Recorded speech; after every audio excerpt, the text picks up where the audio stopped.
अस्सलामुअलैकुम my social media family. उम्मीद करती हूँ कि आप सब लोग हिफ्ज़-ओ-अमान से होंगे, खुशबाश होंगे। सियासी तज्ज़ियों और तबसरों के साथ फिर से आपकी खिदमत में हाजिर हूँ। बहुत सारी रिसर्च की है, बहुत सारी खबरें हैं। देखते हैं कि आज के टाइम में कितनी खबरें जो हैं वो आ जाती हैं। तो चलिए जनाब शुरू करते हैं।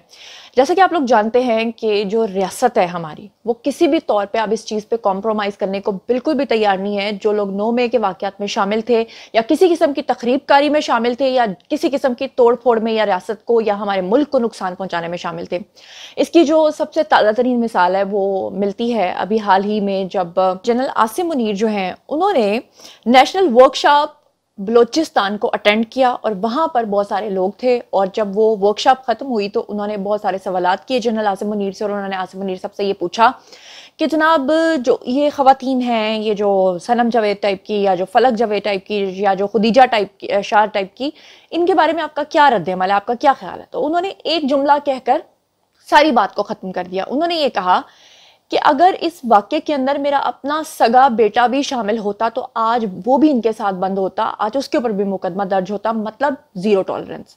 और दूसरी तरफ पीटीआई जो है वो अपने लगातार प्रोपेगेंडे के अंदर मसरूफ़ है, और उनका आज का जो प्रोपेगेंडा है वो उन्होंने बड़ा भारी किस्म का प्रोपेगेंडा किया था। बहुत बुरे तरीके से उन्होंने जो है ना इंसानी हकूक की तंजीमों को दोबारा से पाकिस्तान के खिलाफ करने की कोशिश की है, और वो प्रोपेगेंडा मैं आज आपके सामने एक्सपोज करूंगी। और साथ ही मैं आपको बताऊंगी कि जो सनम जावेद के वालिद हैं वो फाइनली सामने आ गए हैं। पहले भी वो सामने आ रहे थे, लेकिन वो ये कह रहे थे कि मेरी बेटी मेरी बेटी मेरी बेटी की आइडियोलॉजी, लेकिन आज वो इमरान न्याजी को अच्छी खासी, जिसे कहते हैं ना, छित्रोल कर रहे थे। क्या छित्रोल कर रहे थे वो तो मैं आपको सुनाती हूँ, लेकिन पहले प्रोपेगेंडा आप सुन लें कि पीटीआई जो है वो प्रोपेगेंडाज का घर है, वो किसी सूरत में बाज नहीं आ सकते हैं। वो एक के बाद दूसरा प्रोपेगेंडा करते हैं। खासतौर पे मैं आपको कितने दिनों से बताती आ रही हूँ कि जो खवातीन जेलों के अंदर बंद है, न्याजी साहब ने खुद जूम मीटिंग करके इन खवातीन को ये कहा था कि जब आप लोगों को जो है वो खतरा पड़ जाए कोई भी किसी किस्म का, या अगर आप लोग कैद में चले जाओ, तो फौरी तौर पे आपने हमारे जो सिक्योरिटी के इदारे हैं उनके ऊपर इज्जत लूटने का इल्ज़ाम लगा देना, जो कि इंतहाई गलत बात है। और न्याजी साहब की अक्कासी करता है कि किस तरह की गंदी ज़हनियत है उनकी। अब की बार इन्होंने जनाब क्या हरकत की है और हमने उसको पकड़ लिया है, और वो मैं आपके सामने रखने जा रही हूँ। बहुत बड़ी साजिश इन्होंने की है।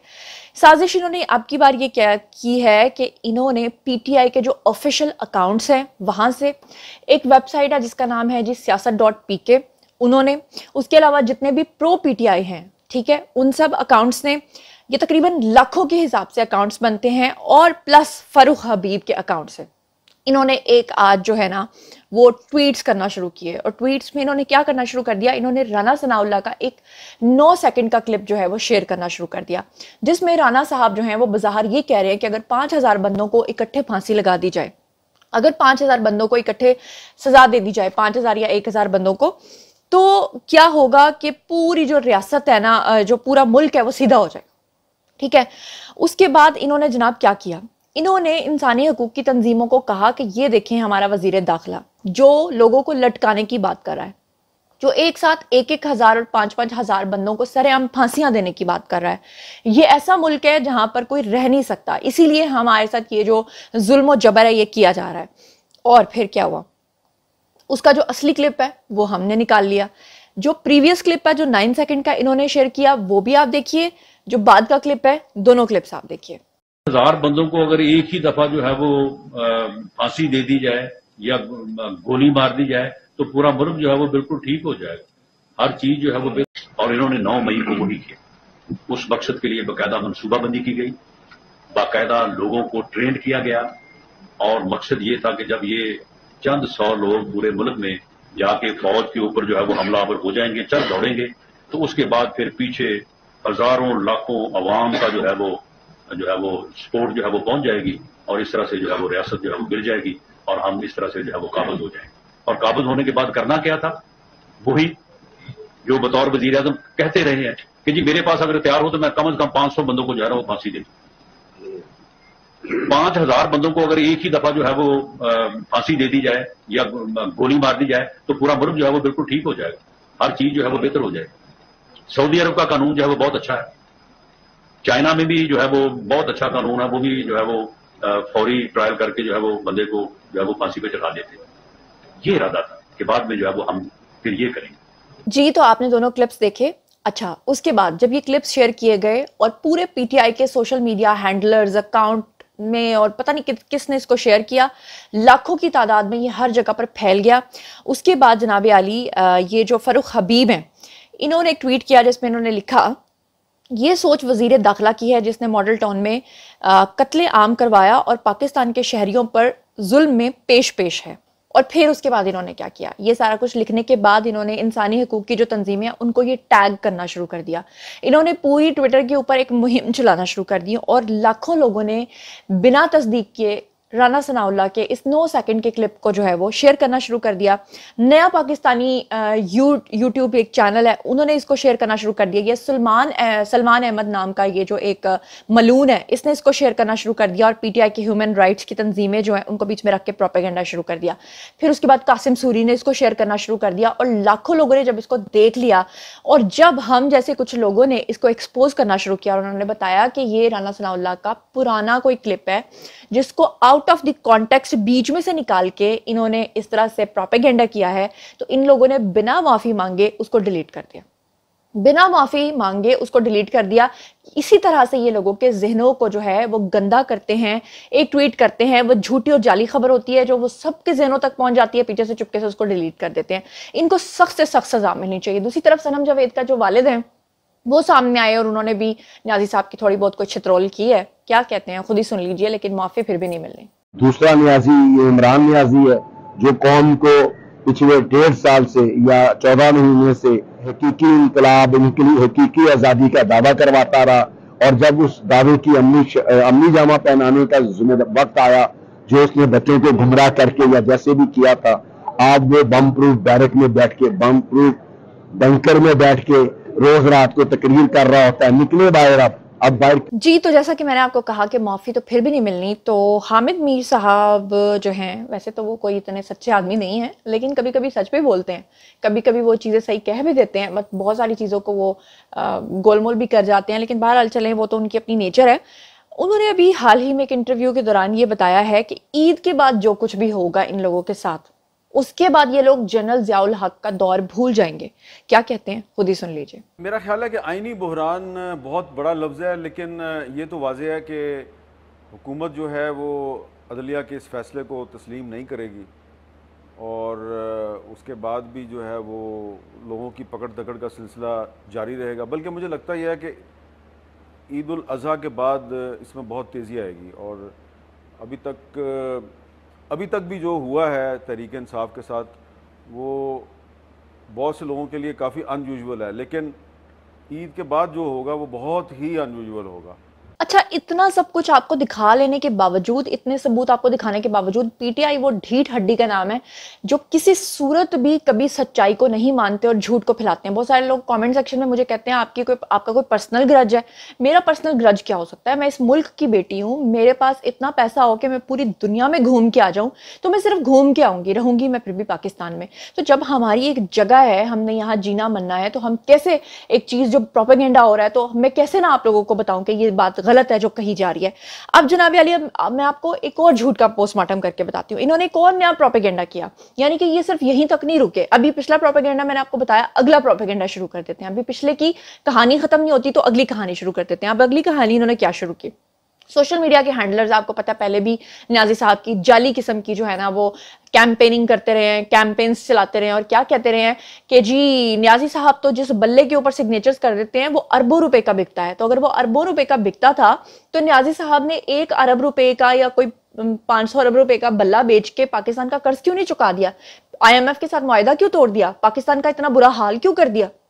IMF के साथ इन्होंने जो कुछ किया ना, मैं आपको शिदात अली का यहाँ पे एक वीडियो दिखाती हूँ, जरा देखिए कि उसमें वो खुद कन्फेशन करेंगे। पुराना क्लिप है उनका, इमरान रियाज को ही वो इंटरव्यू दे रहे थे जिसमें वो कह रहे थे कि पाकिस्तान तो डिफॉल्ट कर चुका था। ये जरा शिदात अली की बात सुनिए। सो लकीली कोई IMF वर्ल्ड बैंक ने बेहतरी का सबूत दिया, वरना तो हम ऑलमोस्ट डिफॉल्ट हो गए थे जी। ऑलमोस्ट इमरान साहब, हमारा काम फाइनेंशियल खत्म हो गया था और ग्रोथ तो मनफी होनी थी, लेकिन किस्त के लिए तो छुट्टी हो गई थी। सो एक वक्फा मिल गया इमरान खान के साथ। अल्लाह भी मदद करता है कि गोश्त ने अपील भी की थी कि बेहतर पैसों की तकमील जो है वो बेहतर मसले में आ गई, वरना तो पाकिस्तान डिफॉल्ट हो चुका था। जी, तो शिदात अली की बात तो आपने सुन ली है, लेकिन जिस प्रोपेगेंडे की बात मैं कर रही थी वो मैं अब आपके सामने रखने जा रही हूँ। जनाब अली, इन्होंने क्या किया, 4 लाख बंदा जब तक मैं ये वीडियो बना रही हूँ तब तक इसको देख चुका था, और इसके अलावा कितने लोग होंगे जो इस पोस्ट को देख चुके होंगे जिनके जहनों को इन्होंने खराब किया है। इन्होंने कहा कि जी न्याजी साहब जो हैं वो ट्विटर स्पेस में जब आए थे तो उनके साथ एलन मस्क भी आया था, जो कि ट्विटर का बानी है, और एलन मस्क जो है वो देखें कि वो भी न्याजी साहब का पैरोकार है, वो भी न्याजी साहब का फॉलोअर है। और जब हमने देखा तो पता चला कि वो जो है एलन मस्क पैरोडी के नाम से एक अकाउंट था, जो कि फेक अकाउंट था, और जो असली अकाउंट है जो स्क्रीन पे आपको नजर आ रहा है उसके साथ एक ब्लू कलर का बर्ड बना हुआ है, उसके साथ टिक मार्क बना हुआ है। लेकिन अफसोस की बात यह है कि इनका बस चलेगा ना तो ये तो बाइडन को भी न्याजी साहब का फॉलोअर बना देंगे, ये तो किसी को भी न्याजी साहब का फॉलोअर बना देंगे। ये बताना ये चाह रहे हैं कि न्याजी साहब वो मुकद्दस गाय हैं जिसके पीछे सारे बछड़े चल रहे हैं, सारे गधे चल रहे हैं, सारे जिब्रास चल रहे हैं, कोई भी चल रहा है, मतलब सब न्याजी साहब के फॉलोअर हैं। मतलब किसी का भी नाम लगा लेते हैं, एलन मस्क को भी नहीं बख्शा। यार ये क्या लोग हैं, मेरी समझ से बाहर है। बहरहाल अब चलते हैं जी अगले पॉइंट की तरफ। अगला पॉइंट जो है मिफ्ता इस्माइल के हवाले से, आपको पता है कि पिछले दिनों जो हमारे वजीर आजम है शहबाज शरीफ, उन्होंने थोड़ा सख्त बयान दिया था, फिर आपको पता है कि उसके बाद इस्तीफा दे दिया था शाहिद खाकान अब्बासी ने। मैंने आपको पहले भी बताया था कि शाहिद खाकान अब्बासी जो है वो मिफ्ता इस्माइल के बहुत अच्छे फ्रेंड हैं, बेस्ट फ्रेंड हैं। बेस्ट फ्रेंड इसलिए हैं क्योंकि जब शाहिद खाकान अब्बासी का दौर था, जब वो वजीर आजम थे, तो उस वक्त मिफ्ता इस्माइल को जो है बहुत जब पकड़ा गया था, अरेस्ट किया गया था, तो उनको कहा गया था कि आपने उनके सुल्तानी गवाह बनना है, उनके खिलाफ गवाह बन जाए, वादा माफ गवाह बन जाए। लेकिन मिफ्ता इस्माइल ने अपने ऊपर सऊबतें बर्दाश्त की थी, लेकिन वो वादा माफ गवाह नहीं बने थे। इसी वजह से जो शाहिद खाकान अब्बासी हैं वो मिफ्ता इस्माइल की बड़ी कदर करते हैं। लेकिन फिर उसके बाद आपने देखा कि शाहिद खाकान अब्बासी लंदन गए थे, उनकी नवाज शरीफ साहब से मुलाकात हुई थी, और मुलाकात के बाद जो है फाइनली उनकी जो दूरियां हैं वो ख़त्म हुई, फासले ख़त्म हुए, और वो जो नई पार्टी का ऐलान करने वाले थे ऐसा कुछ भी उन्होंने कहकर के नहीं है, बात को ख़त्म कर दिया। लेकिन मिफ्ता इस्माइल जो हैं वो अभी तक सीने में गम छुपाए बैठे हैं, अभी तक सीने से गम लगाए बैठे हैं। गम उनको किस चीज़ का था कि पहले वो वज़ीर ख़जाना थे और 2 बार वो वज़ीर ख़जाना रह चुके हैं, लेकिन जब इसहाक डार ने उनको रिप्लेस किया तो तब से वो इसहाक डार के काफ़ी खिलाफ बोलते थे। और मेरा ख्याल है कि मिफ्ता इस्माइल काफ़ी ज़्यादा टैलेंटेड इंसान है और उनको इस तरह नहीं करना चाहिए था और इतना पर्सनल इसको नहीं लेना चाहिए था, लेकिन वो इस चीज़ से नहीं बाज आए और फाइनली उन्होंने सेक्रेटरी जनरल सिंध और तमाम कमेटियों से इस्तीफ़ा दे दिया है। जितने भी उनके पास नून लीग के ओहदे थे उससे उन्होंने इस्तीफा दे दिया है। लेकिन देखना अब यह है कि क्या जिस तरह शाहिद खाकान अब्बासी को मनाया है मियां मोहम्मद नवाज शरीफ ने, क्या वो मिफ्ता इस्माइल को दोबारा कबूल करेंगे या उनके साथ कोई बातचीत करेंगे या उनके साथ कोई निगोसिएशन करेंगे। मेरा ज़ाती ख्याल है कि करनी चाहिए। लेकिन बहरहाल आप जो कुछ भी सोचते समझते हैं ज़रूर बताइए। और इसके बाद हम चलते हैं जी अगले पॉइंट की तरफ। तो अगला पॉइंट मैं आप लोगों के साथ शेयर कर दूं कि पीटीआई के प्रोपेगेंडर्स की बात हो रही है, तो ये कैसे हो सकता है कि वो बाज आ जाए। अभी मैंने आपको उनके राना सनाउल्लाह के खिलाफ जो उन्होंने बदतरीन प्रोपेगेंडा किया, जब वो एक्सपोज हुआ तो वो जनाब एलन मस्क के ऊपर आ गए, एलन मस्क से निकले तो इमरान रियाज खान पे आ गए। अब इमरान रियाज खान का उन्होंने मुबैना तौर पर एक वीडियो शेयर करना शुरू किया। मैं वो वीडियो आपको दिखाना चाहती हूँ, पहले आप वो वीडियो देखिए, उसके बाद मैं आपको उसकी हकीकत और सदाकत बताती हूँ।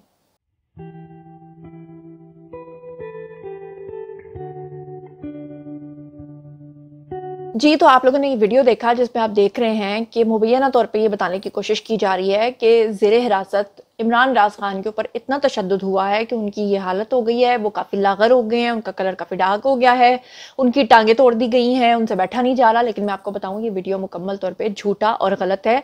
इस शख्स की मुमासलत ज़रूर हो रही है इस शख्स की, लेकिन ये शख्स जो है इमरान रियाज खान नहीं है। और ये आज से काफ़ी अरसा पुराना वीडियो है और ये किसी गांव का रूरल एरिया का रहने वाला बीमार शख्स है और बीमार शख्स को ये लोग कुर्सी पे बिठा रहे हैं। लेकिन अफसोस के साथ ये प्रोपेगेंडा करने से बाज नहीं आते। लेकिन बहरहाल आपको बताना मेरा फ़र्ज़ था, मैंने तीनों प्रोपेगेंडाज आपके सामने रख दिए हैं।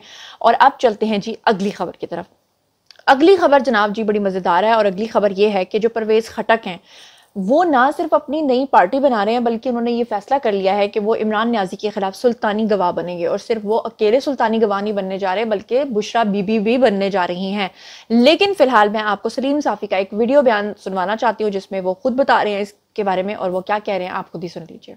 अभी इस वक्त सूरत हाल ये है कि ये मुद्दत आपने देखा होगा कि उन्होंने पार्टी तो नहीं छोड़ी है, लेकिन परवेज़ खटक साहब ने जो साथ असद कैसर साहब भी थे, पार्टी ओहदा भी छोड़ा था और उसको कंडेम भी किया था। जी, 9 मई के वाक़यात। तो उसके बाद तो एक तो ये है कि इमरान खान साहब के यहाँ कोई कबूलियत नहीं होती उस तरह के बंदे की। और आज अब ये भी क़यामत की निशानियां हैं कि जनरल अयूब के सियासी जानशीन ने उनको नोटिस दे दिया है। तो इस दौरान परवेज़ खटक साहब मोहलत मांग रहे थे, और मोहलत इसलिए मांग रहे थे कि वैसे पहले भी वो ज़ुबान ज़्यादा नहीं चलाते और नहीं चला सकते, अच्छी तकरीरें नहीं कर सकते, लेकिन वो बहुत बड़े पॉलिटिकल गुरु और पॉलिटिकल मैनेजर है। तो मेरी मालूमात के मुताबिक इस वक्त पीटीआई की जो वहाँ आप लीडरशिप कह सकते हैं, उसकी वाज़ेह अक्सरियत उन्होंने अपनी हमनवा बना दी है। जी, तो आप लोगों ने सुन लिया और अब चलते हैं जी अगले पॉइंट की तरफ। अगला पॉइंट है एतजाज़ अहसन के बारे में। एतजाज़ अहसन साहब और खोसा साहब को पीपल्स पार्टी ने अपनी जमात से फारिग कर दिया है, उनकी मेंबरशिप को ख़त्म कर दिया है।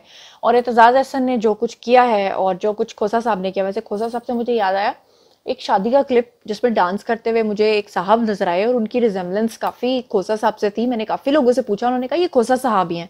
मैं वो क्लिप आपको दिखाना चाहती हूँ, यहाँ पे वो डांस कर रहे हैं, ज़रा देखिए।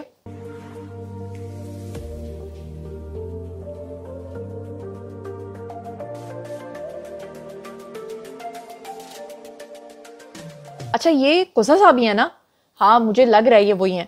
और एतजाज़ अहसन जो हैं उनके बारे में सलीम बुखारी ने कहा है कि वो काफ़ी एहसान फरामोश हैं। भुट्टो के दौर में भी वो उनको छोड़कर चले गए थे और आज वो जो कुछ भी कर रहे हैं ये कुछ बाद नहीं था कि वो ये सब कुछ कर सकते थे। क्या कह रहे हैं खुद ही सुन लीजिए। दूसरी तरफ जनाब एतजाज़ अहसन साहब, मेरे ख्याल से उनसे बड़ा एहसान फरामोश मैंने पार्टी की लीडरशिप का और कोई नहीं देखा। There is no parallel. मैं जिम्मेदारी से ये बात कह रहा हूं इसलिए कि उन्होंने ये हरकत एक दफा बहुत पहले भी की थी। भुट्टो साहब जिंदा थे, उनके दौर में भी उन्होंने पीपल्स पार्टी छोड़ी थी और जाके असद खान की तरीके इस्तिकलाल में शामिल हो गए थे। सो वफा उनकी सरिश्त में है ही नहीं। तकरीबन ये सेकंड लास्ट या लास्ट पॉइंट होगा जो मैंने आपके साथ डिस्कस करना है, जिसमें मैंने फैसल वाउडा के बारे में आपको बताना है कि उन्होंने, आपको पता है कि वो राज जानते हैं जो शायद दूसरा कोई नहीं जानता और एस्टेब्लिशमेंट के काफ़ी करीब हैं और जो कुछ वो बताते रहे हैं वही कुछ आप देख रहे हैं कि हो रहा है और होगा। तो अब फैसल वाउडा ने एक नया इंकशाफ किया है जिसमें उन्होंने ये सहाफ़ी ने जब उनसे ये सवाल पूछा फैसल वाउडा से कि जो न्याजी साहब के ऊपर गोली चलाने वाला मामला हुआ था, क्या वो एक फेक ड्रामा था या सच में उनके ऊपर हमला हुआ था? तो उन्होंने कहा नहीं, वो सच में उनके ऊपर हमला हुआ था। लेकिन हमला किसने करवाया था? उनका इशारा मुबीना तौर पे मुझे तो जो समझ में आया वो ये था कि उनका इशारा जनरल फैज़ की तरफ था। लेकिन आपको मैं चाहती हूँ कि वो क्लिप सुनिए और फिर आप मुझे बताइएगा कि क्या आप भी जनरल फैज़ समझ रहे हैं या कोई और समझ रहे हैं, या आपको क्या लग रहा है कि उनका मुबैना तौर पे इशारा किस तरफ है। सुनिए फैसल वाउडा क्या कह रहे हैं। इमरान खान साहब पे सचमुच हमला हुआ था? सचमुच हमला हुआ था। अच्छा, वो सचमुच जख्मी हुए थे? देखिए सलीम साफी साहब, आपका सवाल ये होना चाहिए कि क्या हम किसी वक्त बता सकेंगे कि उस हमले में हमला करवाने वाले कौन थे? नहीं, वो तो मेरा अगला सवाल है। ठीक है, देखिए जब गोली चलती है ना सलीम साफी साहब, तो उसके आगे आंख नहीं होती। वो सर पे लगे, सीने पे आगे लगे या पैर पे आगे लगे, वो गोली होती है। ठीक है, तो मेरे ख्याल से कि वो हमला हुआ, वो हमला करवाने वाले जो हैं कौन थे? वो सबसे बड़ी मजेदार बात यह है कि इमरान खान साहब के सबसे करीबी ट्रस्टवर्दी लोग हैं। पार्टी के अंदर थे, पार्टी से बाहर थे? सिर्फ पार्टी के अंदर और बाहर से जब हाथ मिला जाता है तभी काम होता है।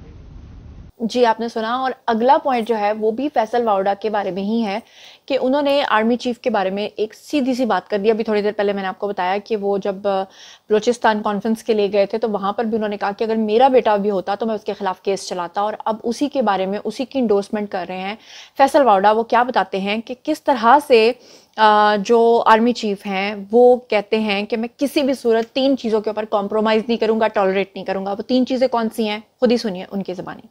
नंबर 2 जो मोस्ट इंपॉर्टेंट चीज है कि जो आर्मी चीफ हैं, जो हाफिज कुरान भी हैं, वो चीफ जस्टिस हैं अपने आर्मी के इंस्टीट्यूट के, और वो हर चीज टॉलरेट करेंगे, कर सकते हैं, कर रहे थे। 3 चीजों पे वो कॉम्प्रोमाइज नहीं करेंगे: पाकिस्तान, शोहदा और शोहदाओं की लाशों की बेहुरमती, और अपने इदारे के बारे में बुग्स। ये 3 चीजें उनकी टॉलरेंस लेवल के अंदर नहीं है। जी तो जनाब, ये था आज का वीडियो। आई होप कि आपको पसंद आया होगा। अब आप लोगों की बारी है, आइए कमेंट सेक्शन में बताइए कि बुशरा बीबी और परवेज खटक जो सुल्तानी गवाह बनने जा रहे हैं उसके बारे में आपका क्या ख्याल है। एतजाज अहसन एहसान फरामोश थे या नहीं थे, उनके बारे में सलीम बुखारी ने जो कुछ कहा इसके बारे में आप क्या सोचते हैं। मिफ्ता इस्माइल का इस तरह से पार्टी के ओहदों से इस्तीफा दे देना और उनको मनाया ना जाना, क्या आपको ठीक लगता है। प्रोपेगेंडा जो आज 3 किए गए हैं, जिसमें एलन मस्क का प्रोपेगेंडा है और राना सनाउल्लाह के खिलाफ बदतरीन प्रोपेगेंडा है और रियासत के खिलाफ बदतरीन प्रोपेगेंडा है, वो तीनों जो मैंने आपके सामने एक्सपोज किए इसके बारे में आपका क्या ख्याल है। और न्याजी साहब पे हमला जो है वो किसने करवाया, फैसल वाउडा की इस बात से क्या आप इत्तेफाक करते हैं। और हामिद मीर का जो कहना है कि ईद के बाद जो कुछ पीटीआई के साथ होने जा रहा है उसके बाद ये लोग जनरल ज़ियाउल हक का दौर भूल जाएंगे, इसके बारे में आपका क्या कहना है। जो कुछ भी आप लोग सोचते समझते हैं आइए कमेंट सेक्शन में शेयर कीजिए, पर्सनली जवाब दूंगी। मजीद खबरें, व्लॉग्स, इंटरव्यूज और सियासी तथ्य जानने के लिए हमेशा कनेक्टेड रहना हरगिज़ मत भूलिएगा। चैनल को सब्सक्राइब कर लीजिएगा। अपना बहुत ख्याल रखिएगा। अल्लाह ने के पान।